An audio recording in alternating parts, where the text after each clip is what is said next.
You can feel it, can't you? This quiet but relentless pull in your body, like an invisible tide that no longer lets you stand where you've always been.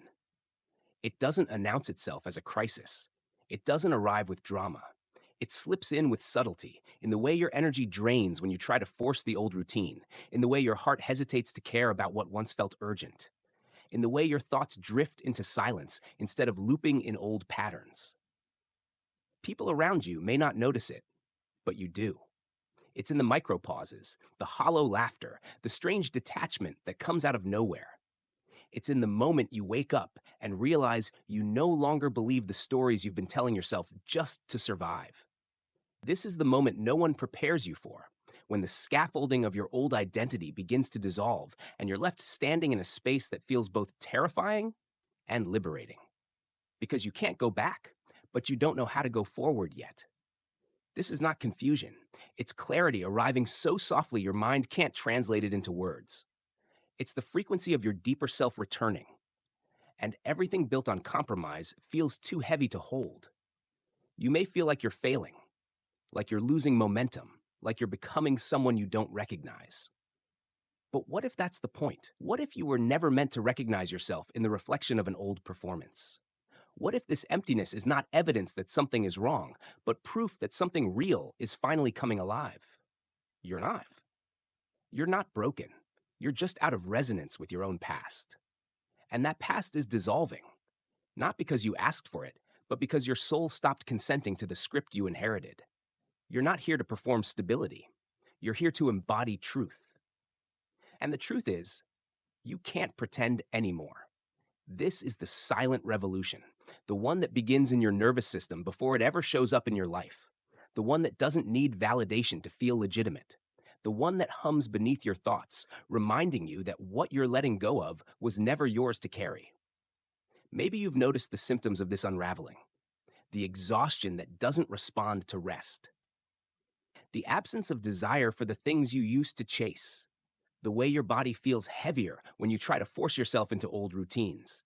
You look around and wonder why everyone else still seems so invested in the game, in the constant proving, achieving, striving, and you feel almost guilty for no longer caring.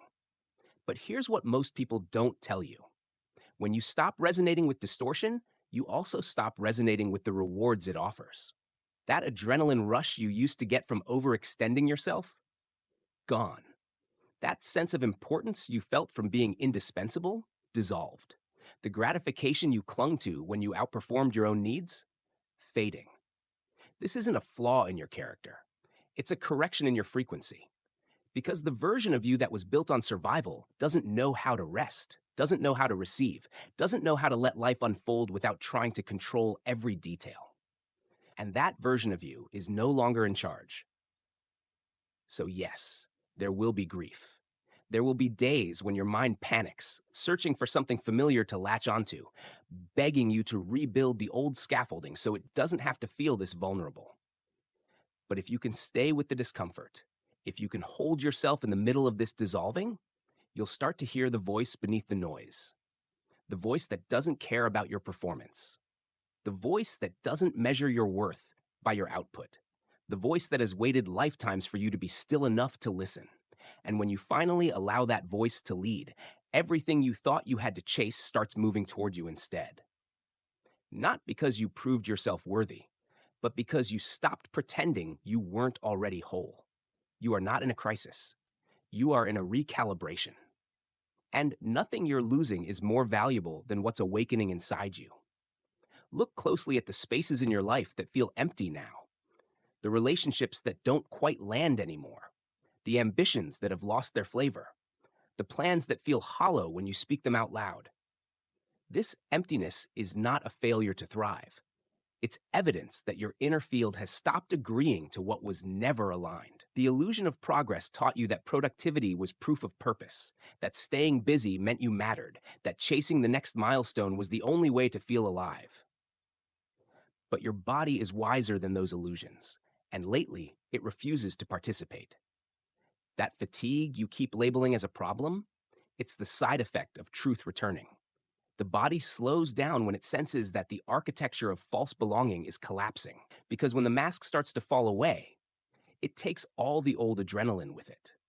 And in that quiet, you finally notice how long you've been living from a place of obligation instead of authenticity.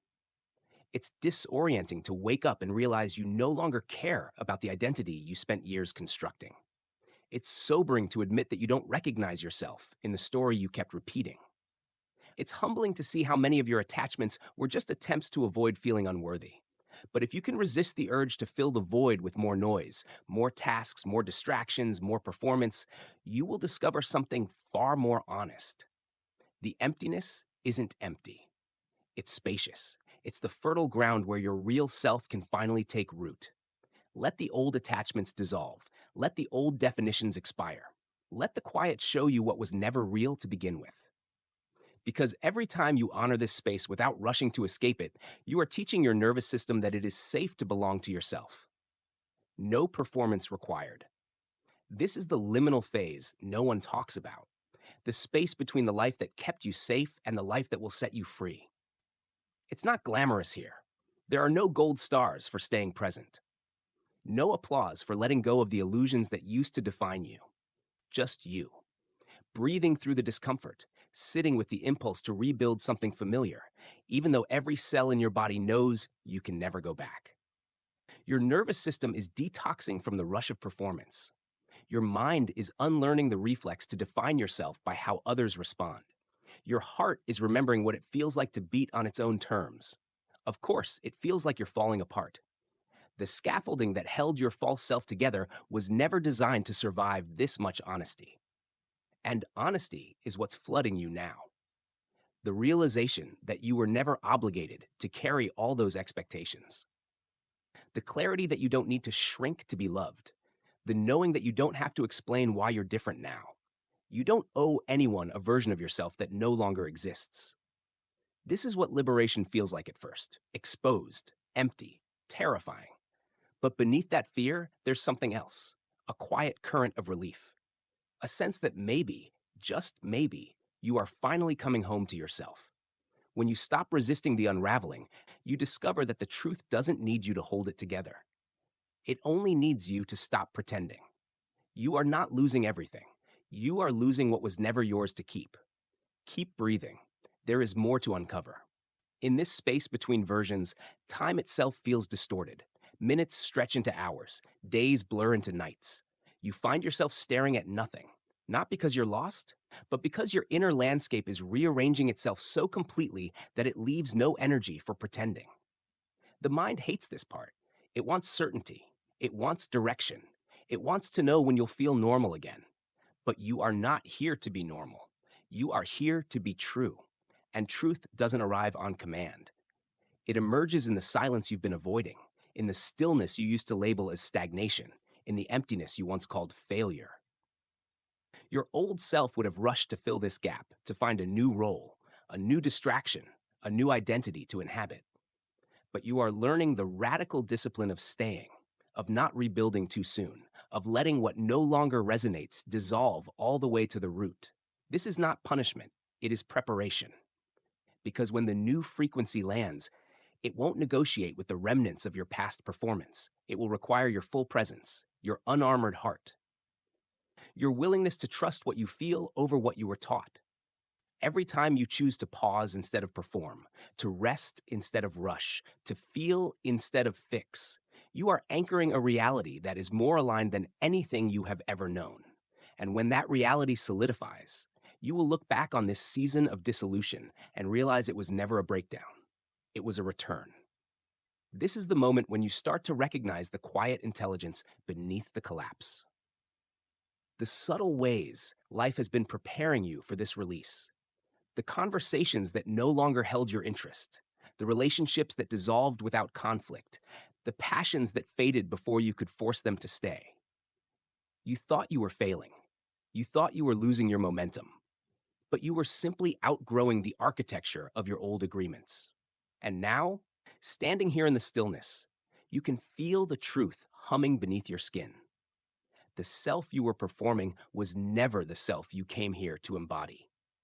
Let that realization settle. Let it echo through the places in you that still believe you have something to prove. Because you don't. You are not here to convince the world of your worth. You are here to remember it, to embody it, to move from it without apology. And if that means moving slower, letting go of timelines, trusting the unknown over the familiar, so be it. There is no going back. Not because you can't, but because the frequency you used to inhabit no longer exists. You are not becoming someone new. You are finally safe enough to be who you've always been. So breathe, pause, feel the ground beneath your feet. The life that's waiting for you on the other side of this unraveling is built on a foundation that does not require your exhaustion to exist. And when you're ready, when the clarity comes, not as a concept, but as a felt knowing, you will step forward without hesitation. Not because you have it all figured out, but because you trust yourself enough to move without the old armor. This is your invitation to stop performing clarity and start living resonance. You are ready.